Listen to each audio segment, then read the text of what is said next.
This is your daily dose of all things royal. Welcome back, my gorgeous, good-looking friends. I wasn't planning to comment on the latest highly coordinated media push from Meghan Markle and company, but with thousands of articles flooding the public space, it's impossible to ignore. After watching everything unfold over the last 7 days, I want to walk you through why I believe this is yet another engineered spectacle and what might really be going on behind it. Trust me, you'll want to stay until the end to see what I've uncovered. But before we dive in, if you could do the kid a favor, hit that like button and make sure you're subscribed. We know how YouTube likes to mess with this channel. Alrighty then, let's get into this. The only way to clear the cognitive fog and cut through the deliberate confusion is to go back to when it all started. To understand how this entire circus kicked off, we need to rewind to December 3rd, when the breaking news dropped. Daily Mail propagandist Caroline Graham gives us the first taste of the drama that we're about to see unfold with Thomas Markle and his near-death again crisis. So this article was published Wednesday, December 3rd at 2:30 p.m. East Coast time.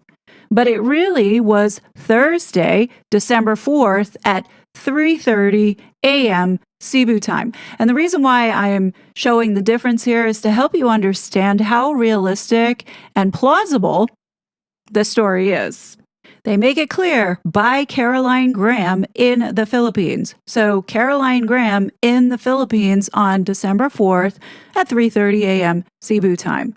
She writes, Meghan Markle's father is in intensive care in hospital, his son says, after undergoing emergency surgery in the Philippines. Thomas Markle, who has been estranged from his daughter since her 2018 marriage to Prince Harry, was rushed to hospital on Tuesday. That would be December 2nd, after being taken gravely ill at home. And it says next, he underwent around 3 hours of surgery during Wednesday and today remains in intensive care unit. So at the time of this article, Thomas Markle Sr. was in intensive care. It says he now faces a second procedure to remove a blood clot. His son, Thomas Jr., told the Daily Mail, meaning did an interview, I took Dad to a hospital close to our home, and they did various scans, and the doctors said his life was in imminent danger. They raced us by ambulance with the sirens going to a much bigger hospital in the center of the city. My dad has undergone emergency surgery. I would ask everyone around the world to keep him in their thoughts. Okay, in this article, they don't state that Thomas Markle is having his leg removed. Something I noticed that I thought was interesting, I don't know if it has any connection to this whole drama, but prior to this article dropping, literally a day and a half prior, Thomas Markle Jr. pops up on his YouTube channel after like a month and a half hiatus. Yeah, not really looking too deep into this. Allegedly, he's writing some type of book, but I thought the timing was pretty special. But anyway, Thomas Markle Jr. is back front and center, so we're supposed to understand that all of this began on Tuesday, December 2nd, okay? Into December 3rd, when the news dropped and the world finds out that Thomas Markle has been rushed to the hospital for an emergency surgery, what was going on that day on December 3rd? Well, for starters, we had Meghan's holiday celebration, and we were just getting over seeing Harry and his failed attempt on Stephen Colbert. Harry was also getting bad press pertaining to the summit that he went to in Toronto. But in addition, there was the state visit from Germany with the royal family. Now, I know what you might be thinking. You might be thinking, oh, the Markles did this to overshadow Meghan's launch of her holiday special. One would think so, but I'm going to show you why that's not the case in a second. Just hold that thought for a minute. Now, what I did on December 3rd, the moment I saw Caroline Graham's name, I put a post up on X pointing this out, knowing full well that we were in for a show. Okay, the next notable article that came out was published on Thursday, December 4th at 5:06 p.m. Eastern Standard Time. That would be Friday, December 5th at 6:06 a.m. Cebu, Philippines. As you can see here, Caroline Graham again in the Philippines, where she writes, the Duchess of Sussex's father remains in intensive care in hospital in a stable condition. Thomas Markle, who has been estranged from his daughter Meghan since her 2018 wedding to Prince Harry, notice the repetition of this fact, is fighting to recover from surgery for what his son, Tom Jr., called a life-threatening emergency. Tom Jr. told the Daily Mail, I went to see Dad today. He is heavily medicated on painkillers and other drugs.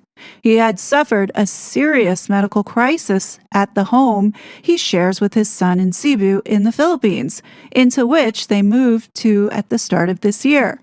He had more than 3 hours of surgery on Wednesday. Now, at this point, we still don't know what happened to Thomas Markle Sr. Like, why is he in the hospital? Why did he have to have surgery? Again, generating the buzz and questioning, will Meghan reach out to her father? Now remember, keep the timeline in the back of your head. This all started on Tuesday, where Thomas Markle Sr. fell gravely ill to where Thomas Jr. took him to the local doctor, and they said, oh, we need to transport you immediately to the bigger hospital because you need to have surgery. Now at this point, Thomas Markle Jr. and Caroline Graham in the Philippines knew that Thomas Markle allegedly had his leg removed. And that was the issue, but they still didn't tell the public. So now we're into Thursday, but really it's Friday in the Philippines, where Thomas Markle's been out of surgery since Wednesday. But still, the public doesn't know yet what was so serious that Thomas Markle had to be rushed in for an emergency surgery, keeping us all in suspense and milking it for all it's worth. Meghan is now on the front page of every cover, as well as talk about this holiday special and also mentioning the As Ever Whatever brand. Do you see how this works? Even though this is not the best press, it's still keeping this woman in the headlines. Finally, on the 5th, the day of Catherine's Christmas Carol, it's Caroline Graham again, this time shortly after the second article that was published, now a third one published on Friday, December 5th at 1:53 a.m. Eastern Standard Time, which was Friday, December 5th at 2:53 p.m. Cebu time. The reason why I'm suspecting that they decided to reveal what happened to Thomas Markle Sr. was because of Catherine's Christmas Carol. So on December 5th, the world found out that Thomas Markle Sr.'s leg had been amputated. This time now, Caroline Graham gives us a little more detail by saying, Thomas has had life-saving surgery to amputate his left leg below the knee, the Daily Mail can reveal today. Mr. Markle underwent a 3-hour operation on Wednesday to remove his left foot and lower leg after a blood clot cut off circulation and the limb turned black. His son, Thomas Markle Jr., confirmed the news last night, saying, my dad is being very brave. His foot turned blue and then black. It happened very quickly. I took him to a local hospital and they did some scans and an ultrasound and said the leg had to be amputated. Doctors immediately took him into surgery and removed the limb. Tom Jr. said there was no option. I was told the leg had to be removed and it was a case of life or death. Well, no, that's not what Tom Jr. said, remember? Daily Mail quoted him saying that he took him to the local doctor and they said, oh, you need to have surgery immediately, not disclosing exactly what was going on, but didn't he ride in the ambulance with the sirens going off? Right? And this all went down on Tuesday. So he's there to have surgery for Wednesday, so they couldn't have just immediately have taken him in. Am I right? So now by this point, articles are being written. Even People, Vanity Fair, all the traditional leftist media outlets that Meghan puts stuff out in are now also commenting about this. And we're starting to see this media attention by proxy. And it's not an accident. It's to keep Meghan's name in the headlines. Now, I have shared with you on several occasions, actually in many occasions, why I don't believe the narratives that we are being fed, especially with the whole drama between Meghan and her family, alleged family.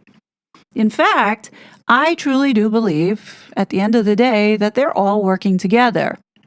And I'll get to some more evidence in a second.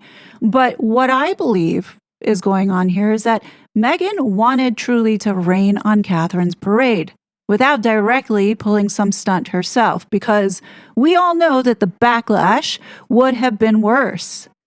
Meghan is so unpopular that this is one way where no one is going to question an ill father. Am I right? Now, if you were around last year, back in September of 2024, you'll remember what happened when I started showing everybody some interesting things in Meghan's childhood history, such as the photos, the videos, and what ended up happening. There was a campaign. I wouldn't say it was a big campaign, but there was a campaign to discredit and dismiss it, which leads me to believe that there is some truth to it. But getting back to the purpose of this is now rehashing everything that's happened over the past 7 years with this relationship between Meghan and her alleged father. But getting back to what we're seeing now is this emotional manipulation and the uniform messaging rehashing across all media platforms from both sides, pro-Markle, pro-Sussex. You got to ask yourself this question: why are they rehashing all of this shit again? Literally, the messaging in all of these articles are the same. Yes, we know that Harry and Meghan stepped back in 2020. Yes, we know that Meghan stopped talking to her father after it was exposed that he staged these paparazzi photos. I mean, how many times are we going to have to hear it? And it's clear what we are witnessing in this recent campaign is emotional manipulation. And once again, Caroline Graham back with a fourth article published Saturday, December 6th at 3:20 p.m.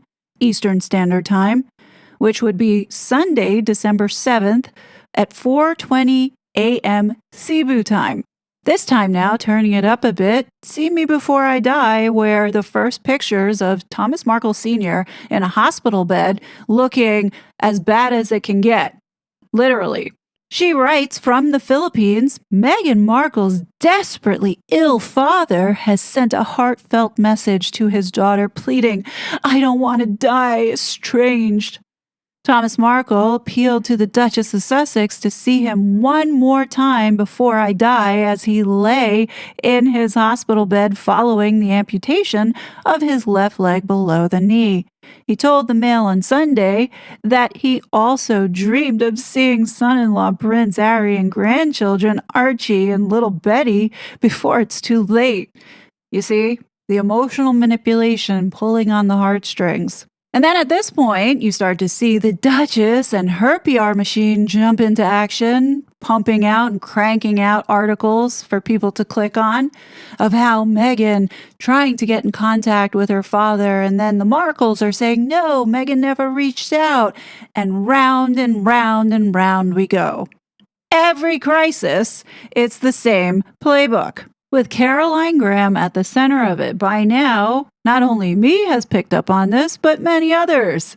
This time, literally a couple hours since the last article published, fifth article, Saturday, December 6th at 6:55 p.m. Eastern Standard Time, published Sunday, December 7th at 7:55 a.m. Philippine time. And on this article, strangely enough, Caroline Graham does not write that she's reporting from the Philippines. It just says by Caroline Graham. Now, this article, strangely enough, was some sort of clarification, but in actuality, it feels like a clapback to the people who have been questioning her role in this latest circus. She says that she and Thomas Markle met through work and bonded quickly. Fine. But that matters when she's previously been linked to coverage around the staged Daily Mail leak before the wedding that allegedly destroyed Thomas Markle's relationship with Meghan and triggered his heart attack. Remember? She then goes into her travel story where she claims she rushed from LA to the Philippines via South Korea and spent 2 days at Thomas Markles' bedside in the ICU. But if that's true, how was a detailed piece already written from the Philippines for several days before she arrived? The timeline just doesn't add up.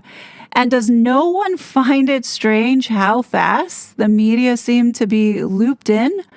There would have been some coordination with Thomas Markle Jr. and Caroline Graham before the execution of all these articles, especially if Caroline Graham was dropping everything in LA to be by Senior's bedside 22 hours later. According to Caroline Graham's recollection, she says in this article, "It was a bombshell text message from my friend Thomas Markle, which stopped me dead in my tracks. I was home in Los Angeles when the Duchess of Sussex's father sent me a message at 6:30 a.m. on Wednesday his time. It's not her time, it was his time, saying, 'Going to lose the leg today.' Mr. Markle, who has been estranged from his youngest daughter since her 2018 wedding to Prince Harry, how many times has she written this line in each of these articles? Had been admitted to a hospital in Cebu in the Philippines after his left foot suddenly turned a terrible shade of blue-black and swelled up to the point where he was in agony and unable to walk. I immediately rang his son Tom Jr., his father's primary carer, who lives with him in the Philippines, and his other daughter, Samantha, who lives in Florida, to tell them of the shocking text. Both were flabbergasted. He had chosen to break the news of the amputation to me before his family. Let me read that again. Both were flabbergasted. He had chosen to break the news of the amputation to me before his own family. Okay, so let's break down this fuckery. So if Caroline was the one to break the news to Junior on Wednesday, December 3rd at 6:30 a.m., because remember, Thomas Markle Sr. texted her at 6:30 a.m. his time. How could Junior have taken his father to the local doctor on Tuesday, December 2nd, and not know that his father had to get his leg amputated? I thought they whisked him in immediately into emergency surgery. Because on December 5th, Tom Jr. said there was no option. I was told the leg had to be removed and it was a case of life or death. So, he was rushed to the hospital on Tuesday, December 2nd, but didn't have the surgery until Wednesday? And then how is it that it was Caroline Graham who was the one that informed Junior about his father having to amputate his leg? Which is complete bullshit, because Thomas Jr. was with his father the day before, rushing to the hospital because something was wrong and they recognized that he needed immediate surgery. What's so gross about this is the obvious campaign to milk this for as much money as they possibly can, because that's what this is about. This has nothing to do with, oh, please pray for my father. This was all about driving engagement and making money. It's not just the Markles that made money off of this. Meghan made money off of this too. This is the game that they play every single time. I said this the other day. Nobody's dad of a D-list celebrity gets this kind of attention. Not even the A-list celebrities' parents get this kind of so-called attention. This is not normal, and it's being done for a reason. The last 7 days has been article upon article rehashing the staged photo drama, rehashing the alleged heart attack drama, rehashing the alleged stroke drama, rehashing the damn letter. And then we have the emotional manipulation with the estranged family, pulling on the heartstrings. Thomas Markle is poorly. He's not going to get to see his grandchildren before he goes because he's on death's door. How many times has this man been on death's door? Like, if Meghan didn't call when he was on death's door when he had the heart attack, or when he was on death's door when he had the stroke, or how about making the stupid decision to move to the Philippines because you can't handle life anymore due to all the media about Harry and Meghan, knowing that your health was poor? Yeah, you can't put this on Meghan's shoulders for not sending the jet to pick him up to fly him back to the United States to have health care. And believe it or not, the Philippines has comparable, if not better, health care than the United States, and probably cheaper. So that's if this really happened. At this point, you can't trust anything tied to this Meghan and Harry saga. When you look back at all the Markle dramas, it's pretty consistent in their playbook. There's always missing information. With that, when you see the reporting of it, they're never discussing timelines. They're always reporting either pro-Markle family or pro-Meghan, but never looking at both sides. And when you see reporting by influencers and well-known journalists who are compromised as a result of having a relationship with the Markles, then the perspective becomes skewed and the facts no longer apply, even if it's staring at you in the face with hard evidence. Take, for example, Caroline Graham. Why is it that nobody is raising the fact that Caroline Graham was responsible with 2 other journalists for this expose on Thomas Markle, the one that allegedly ruined his relationship with his alleged daughter, Meghan, the one that prevented him from going to the wedding, and the one that triggered his heart attack? This was supposed to be the story that kicked it all off, to make Meghan ghost her dad. Why would you cozy up to the journalists who practically ruined your life the last 7 years? Like, what are you doing with this journalist 5 months later after you had this heart attack as a result of, the stress that was put on you as a result of the global exposure of staging these photos, and then on top of it, missing your daughter's wedding? What are you doing with the journalist that did that to you? Then here Thomas Markle is again 2 months later, literally 7 months after this journalist blew up his life, to show the world that yes, indeed, he did have this heart attack, a heart attack that was brought on as a result of this global exposure and stress for staging these photos. You see how ridiculous all of this is starting to look now? And then on top of it, to prove to the world that he did have this heart attack, it's Caroline Graham again revealing those statements from the hospital that tell us absolutely nothing. This was all to shut down people questioning whether or not this heart attack was real, because again, we find the similar playbook here where there's conflicting information, things just don't align, timelines don't match up, and doing things to purposely gaslight the public in order to drive clicks. Here's Thomas Markle, literally a couple days after Meghan Markle's wedding. This is supposed to be after he had these stents or surgery in his heart, going to Starbucks and getting the most unhealthy thing to drink. He's out and about, going to the grocery store, picking up stuff that's not so healthy, like Yoo-hoo to drink. I mean, seriously, if you just had 2 heart attacks the week prior, would you be out and about buying this unhealthy shit? And then on top of it, knowing that you're going to be photographed with it? Something tells me that this was intended to gaslight the public. This was intended to cause people to talk about it. And then you have Caroline Graham coming back to say, no, here are his bills. How dare you question if Thomas Markle Sr. had a heart attack? And if anybody dared to challenge it with logic and facts, they were chastised. But coming back to this, Caroline Graham played a part in kicking this all off. And then on top of it, we don't ever talk about Carl Larson's role in this from the very beginning, when he was the one who actually took the disheveled looking pictures of Thomas Markle, at the same time was connected to Jeff Rayner. Now can you understand why I say they were all in on it from the very beginning? The next really major drama with the Markles was this stupid letter that was leaked. Remember, in February of 2019, Meghan gave 5 friends something, and they wrote about it. And then Thomas Markle felt the need that he had to use his voice and leak the letter to the Daily Mail. Well, who do you think was the journalist that was at the center of that? That was Caroline Graham.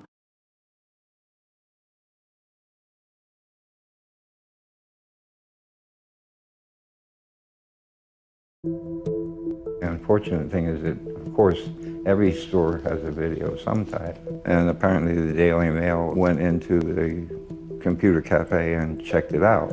Oh, please, apparently the Daily Mail. You fucking knew that the Daily Mail was going in there because Caroline Graham knew where you were. And they bought the videos from the store. Me posing for photos and cashing in. I mean, it came out that way. What role did money play in all of this? I didn't do it for money. Now, I think we can say that that's bullshit. I did this to change my image.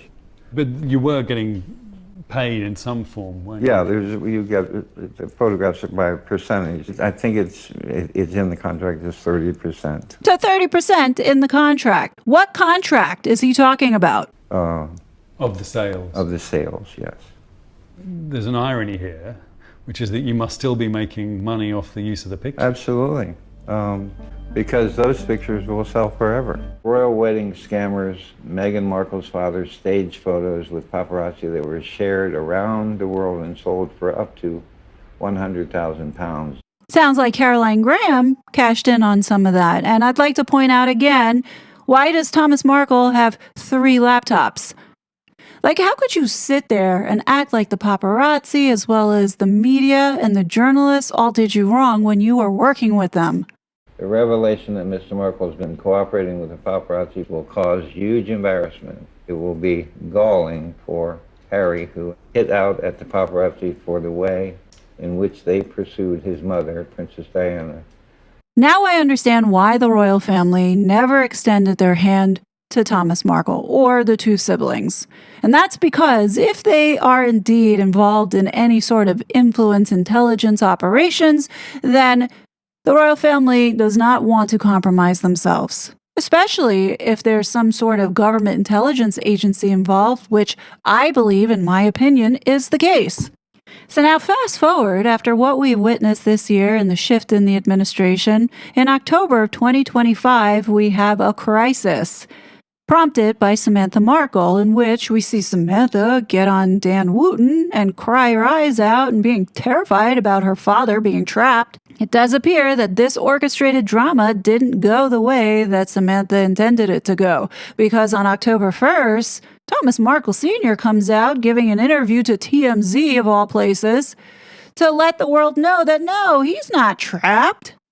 Thomas tells us his hotel wasn't even impacted by the quake at all, adding the epicenter was 100 miles from here. As for his daughter Samantha's claims, Thomas says he hasn't even spoken to Samantha, so he isn't sure why she claimed he was trapped.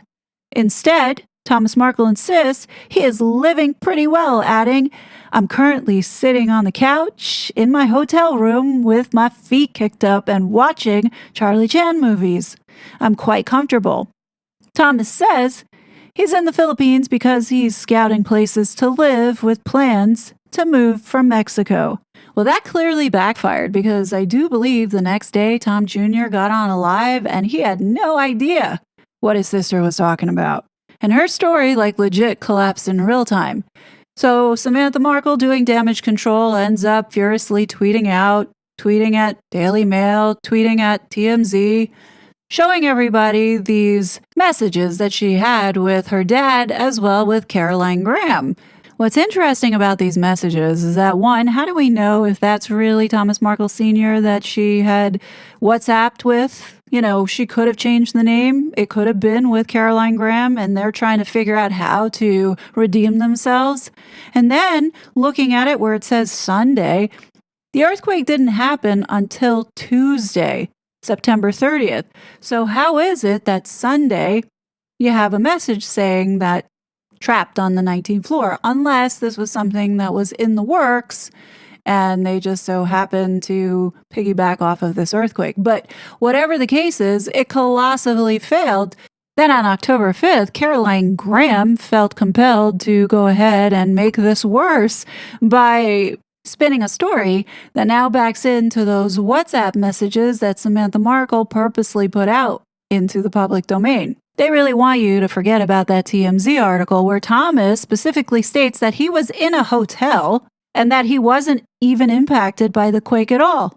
He wasn't near the epicenter, so how could the building be swaying back and forth, according to Caroline Graham? Could it have been Caroline Graham colluding with Samantha Markle in this latest drama and forgot to tell Thomas Markle Sr. as well as Jr. about what the plan was? I think that's a very high possibility because in the communication between Samantha and Caroline Graham, there's no actual timestamp as to when that conversation took place. We don't know if it took place on Tuesday when the earthquake happened or Sunday, which was not when the earthquake happened.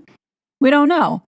But they could have easily have said, hey, let's have a fake conversation and then I'll leak it to the public and then you can write your story. Now, as much as other influencers who respect Caroline Graham, I don't have a good feeling about her, especially now that I found her name mentioned in Prince Harry's lawsuit against the Associated Newspapers, the one that I believe is going to trial next year. So it turns out that in the appendix, Caroline Graham's name is mentioned in the Duke's lawsuit. It says here, Caroline Graham, the Mail on Sunday's U.S. correspondent, as referred to in paragraph 10.12 above and paragraphs 9.3.8 to 9.3.9 above, Miss Graham, who is byline on the fourth unlawful article, regularly commissioned Daniel Detective Dano Hanks for unlawfully obtained information, including about the royal family. Now, I don't know what those other documents are that they reference, but the fact that they're putting here that Caroline Graham used this detective to obtain unlawful information, this is a bit of a problem. And the reason why I say so is that Daniel, Detective Dano Hanks, is actually on Prince Harry's side. As you can see here, this article from Byline investigates Prince Harry's new ally was a shadowy FBI informant and CIA contractor. Private Investigator was a Donnie Brasco-style agent who risked his life to get inside the Cosa Nostra. Dano Hanks blows the lid on his roller coaster life as a private investigator in his new book, Hollywood Detective. Hanks has been Tinseltown's top gumshoe for 50 years and knows where all the bodies are buried. The Vietnam combat veteran has worked for all the big stars, including Michael Jackson. He also infamously spied on Meghan Markle. Now, her husband, the Duke of Sussex, has turned to him for help in his cases against the tabloids. Hanks was praised last year by a British High Court judge for his evidence. In my opinion, just because it says that he's former CIA doesn't mean that he's fully disconnected from the CIA. Now, I remember this guy talking in a documentary in 2021, I think it was on the BBC, where he admitted that he was hired by the Sun newspaper in 2016 to gather private information on Meghan Markle, including personal details like her social security number, phone number, and family background, leading to allegations of illegal data harvesting and publication of tabloid stories about her and Prince Harry, as revealed in court documents and investigations by the BBC and New York Times. Hanks later expressed remorse while The Sun denied instructing him to break the law, stating they requested legal research. Now, what's interesting here is that they were hired, allegedly, by the Sun newspaper in 2016. Well, who gave the very first interview in 2016, right after it was announced that Harry and Meghan were dating? Well, that would be Samantha Markle. Or back in 2016, she was going by Samantha Grant. Or was it Samantha Rasmussen? I find this all very fascinating because here you have Detective Dano being hired by the Sun in 2016, the same year that Samantha chooses to use the Sun, less than 48 hours after her so-called sister revealed that she was dating Prince Harry, to give a pretty shitty interview. At the beginning, I think all of us gave her the benefit of the doubt, but after 7 years looking back at all of this, maybe this was all intentional. Maybe this article was put out there to jumpstart all the drama. So now, do I think Detective Dano unlawfully gathered information about the Markles and Meghan? No, I don't. And the reason why is because if indeed, let's say, this is my opinion, and I suspect that Meghan is an asset, and her past has been fabricated and constructed together, who do you think the fixer is?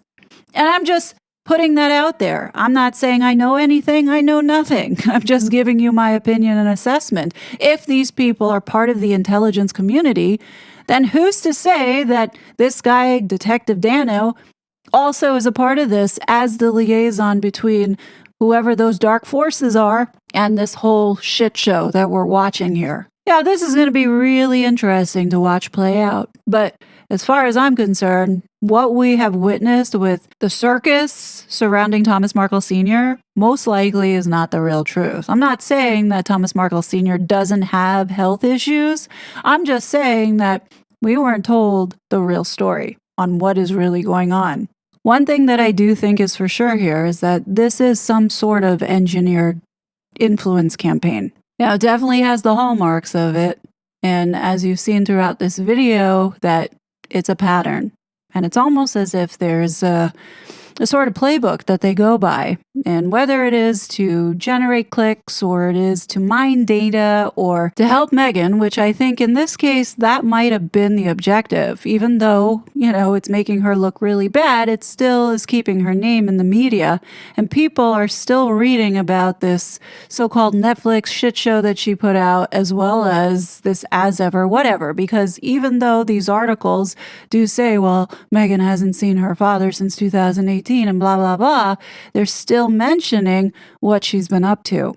The good news, and I'll end this video on a positive note, is that even though we saw a lot of the circus and drama happening around two important dates, which were December 3rd and December 5th, Meghan and company barely made a dent in grabbing the attention away from Princess Catherine. So if that was the goal, they actually failed. And instead of getting the sympathy, as well as the clicks, you're seeing people turning away. And I think that's a positive sign, because looking at the trends, Thomas Markles' hospitalization barely dented anything. So whatever this was for, whether it be to generate money or to keep Meghan's name in the headlines, it really didn't do that much, just agitation and irritation. But what do you guys think? Definitely leave your thoughts below. As always, I will be back with more content. But until then, please be safe, and I'll talk to you later. Bye!